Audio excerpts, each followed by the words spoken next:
The crowds that showed up at Saturday's protests weren't just big, they're being called unprecedented. You had numerous events across the county, from Escondido down to the waterfront in San Diego.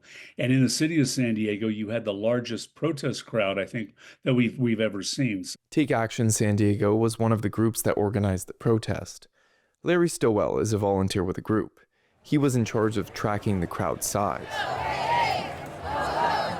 The first crowd estimate of 60,000 plus came from a method which looks at the density of people in one section of the protest and multiplies that over the whole crowd. The updated estimate of 69,000 uses a method that's a little more high-tech, combining aerial news footage with on-the-ground video from the group's own stationary cell phone. And those two combined give us the ability to get a reliable and pretty good estimate of the crowd that's at a march.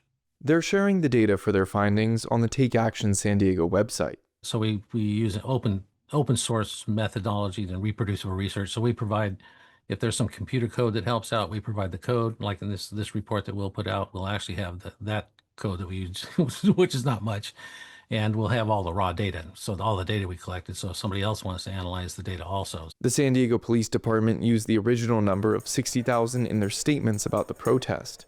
They say they got it from the organizers. The 60,000 was on the low end. They had numbers that went all the way up to 80,000. Lieutenant Travis Easter says SDPD does not track protest crowd sizes independently. At the time when those events are happening, we're focused on keeping everybody safe, traffic control, making sure it's peaceful, lawful, safe.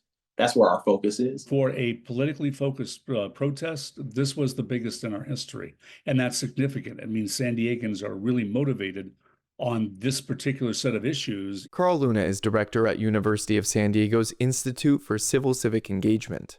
He says San Diego is normally a town where it's challenging to politically activate the masses.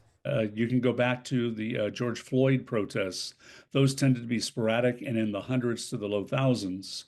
You go back to the civil rights movement. Martin Luther King came here to talk in the 1960s.